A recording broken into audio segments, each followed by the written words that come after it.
ಇಲ್ಲಿ ನೋಡ್ರಿ ಪ್ಯಾಸೆಂಜರ್ಸ್ಗಳೆಲ್ಲ ಇಳಿತಾವ್ರೆ. ಯಪ್ಪ ಗುರು ಹಿಡ್ಕೊಂಡು ಹೊಡಿತಾರೆ ಗುರು. ಇಲ್ಲಿ ಜಾಗ ಖಾಲಿ ಮಾಡ್ಬೇಕು ಫಸ್ಟು. ಈ ಟ್ರೈನ್ ಜರ್ನಿ ಮಾಡಬೇಕು ಅಂತ ಸುಮಾರು ವರ್ಷಗಳ ಕನಸಿತ್ತು. ಆ ಕನಸನ್ನ ನನಸು ಮಾಡ್ಕೋತಿದ್ದೀನಿ ಅಂದರೆ ನನಗೆ ನಾನು ನಂಬಕ್ಕಾಗ್ತಿಲ್ಲ. ಆಕ್ಟ್ ಮಾಡಕ್ ಬರುತ್ತೆ ಸರ್. ಸ್ವಲ್ಪ ಡಿಫ್ರೆಂಟ್ ಆಗಿ ನಡ್ ತೋರ್ಸಯ್ಯ.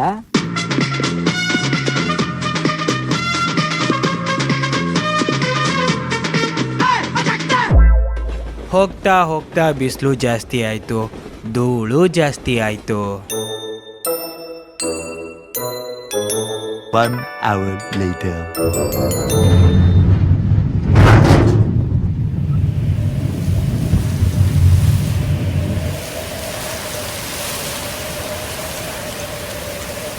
ದೇವರ ಗಾಡಿ ಅಂತೂ ಒಂದ್ ಕಡೆ ಶಿಸ್ತಾಗಿ ನಿಲ್ಲಿಸ್ಬಿಟ್ಟವ್ರೆ. ಯಾಕಂದ್ರೆ ಪಕ್ಕದಲ್ಲಿ ಇನ್ನೊಂದು ಗಾಡಿ ಬರ್ತಾ ಇದೆ ನೋಡಿ ಅಲ್ಲಿ. ಗುರು ಈ ದೇಶದಲ್ಲಂತೂ ಟ್ರೈನು ಹೋಗೋದು ಬರೋದು ಹೋಗೋದು ಬರೋದು ಹೋಗೋದು ಬರೋದು ದಿನದ 24 ಗಂಟೆ ವರ್ಷದ 365 ದಿವಸ ಇದೇ ಕೆಲಸ ಮಾಡ್ತಾ ಇರ್ತಾರೆ.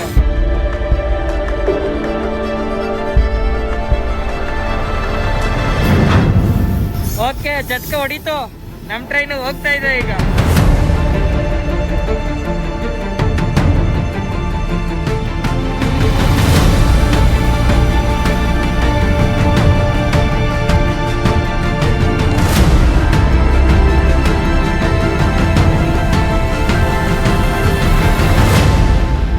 ಫೈನಲಿ ಬಂದೇ ಬಿಟ್ವಿ ಐರನ್ ಓರ್ನ ಸಾಮ್ರಾಜ್ಯ ಝೋರಿಯಾತ್ಗೆ. ಹುಷಾರಾಗಿ ಇಳಿಬೇಕಿಲ್ಲಂತೂ. ನೀರು ಗೀರಿ ಎಲ್ಲ ಇಳಿಸ್ತಾ ಇದ್ದೀವಿ. ಸಿಕ್ಕಾಪಟ್ಟೆ ಅಂದರೆ ಸಿಕ್ಕಾಪಟ್ಟೆ ನೀರು ತಗೊಂಬರ್ಬೇಕು. ಇಲ್ಲಂತೂ ಊಟ ಇಲ್ಲ ಅಂದ್ರೆ ಪರವಾಗಿಲ್ಲ, ನೀರಿಲ್ಲ ಅಂದರೆ ಬದುಕೋಕ್ಕಾಗಲ್ಲ, ಅದು ಈ ಬಿಸಿಲಲ್ಲಿ. ದೇವರು ಈ ಟ್ರೈನ್ ಆ್ಯಕ್ಚುಲಿ ಗೂಡ್ಸ್ ಎತ್ಕೊಂಡು ಹೋಗಿರೋದಕ್ಕೆ ಮಾಡಿರೋದು. ಆದರೆ ಇಲ್ಲಿ ಪ್ಯಾಸೆಂಜರ್ಸು ಸಹ ಬರ್ತಾರೆ. ಎಷ್ಟೊಂದು ಪ್ಯಾಸೆಂಜರ್ಸ್ ಅವರೇ ನೋಡಿ. ಇಲ್ಲಿ ಎಲ್ಲ ಅವರವರ ಲಗೇಜ್ನ ಅನ್ಲೋಡ್ ಮಾಡ್ತಾರೆ. ನಾವಿರೋದಂತೂ ಸಿಕ್ಕಾಪಟ್ಟೆ ರಿಮೋಟು ಹಳ್ಳಿ. ಈ ಹಳ್ಳಿಗೆ ಬಸ್ಸು ಸಿಕ್ಕಾಪಟ್ಟೆ ಕಷ್ಟ, ರೋಡು ಸಹ ಇಲ್ಲ. ಅದಕ್ಕೆ ಎಲ್ಲ ಜನನು ಇದ್ರ ಮೇಲೆ ಡಿಪೆಂಡ್ ಆಗವ್ರೆ. ಇಡೀ ಗೂಡ್ಸ್ ಟ್ರೈನ್ನ ಕೊನೆಯಲ್ಲಿ 2 ಪ್ಯಾಸೆಂಜರ್ ಬೋಗಿನ ಅಟ್ಯಾಚ್ ಮಾಡವ್ರೆ. ಇವರ ತಲೆಗೆ 300 ಉಗಿಯ ತಗೋತಾರೆ. ಅಂದರೆ 600 ರೂಪಾಯಿ ಆಗುತ್ತೆ. 750 ಕಿಲೋಮೀಟ್ರು 600 ರೂಪಾಯಿ. ನಮಸ್ತೆ ನಮಸ್ತೆ. ಎಲ್ಲೋ ಅಲ್ಲಲ್ಲಿ ಮಾತ್ರ ಮಾತಾಡ್ತಾರೆ ಗುರು. ಇನ್ನೆಲ್ಲ ಕ್ಯಾಮ್ರಾ ನೋಡಿದ ತಕ್ಷಣ ಸೀದಾ ಮಕ್ ಉಗಿತಾ ಇರ್ತಾರೆ. ಅಪ್ಪಿತಪ್ಪಿ ಏನಾದರೂ ಅವತ್ತು ಎಡಗಡೆ ಇದ್ದಿದ್ರೆ ಸೀದಾ ಪೊಲೀಸ್ ಸ್ಟೇಷನ್ಗೆ ಎಳ್ಕೊಂಡೋಯ್ತಾರೆ.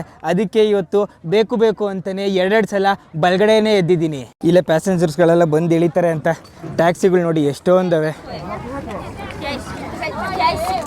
ದೇವರು ಪ್ಯಾಸೆಂಜರ್ಸ್ ಬೋಗಿಗೆ ಕಾಲಿಡ್ರಿ. ಇಲ್ಲಿ ನೋಡ್ರಿ ಪ್ಯಾಸೆಂಜರ್ಸ್ಗಳೆಲ್ಲ ಇಳಿತಾವ್ರೆ. ಯಪ್ಪ ಗುರು ಹಿಡ್ಕೊಂಡು ಹೊಡಿತಾರೆ ಗುರು. ಇಲ್ಲಿ ಜಾಗ ಖಾಲಿ ಮಾಡ್ಬೇಕು ಫಸ್ಟು. ಯಪ್ಪ ಈ ಜನಗಳಿಗೆ ವಿಡಿಯೋ ಫೋಟೋ ತೆಗಿಯೋದಂದ್ರೆ ಇವ್ರ ಪಿತ್ತ ನೆತ್ತಿಗೆ ಏರ್ಬಿಡ್ತದೆ ಗುರು. ನೋಡ್ರಿ ದೇವರು, ಇದು ಇಲ್ಲಿನ ಟ್ಯಾಕ್ಸಿ. Thank you.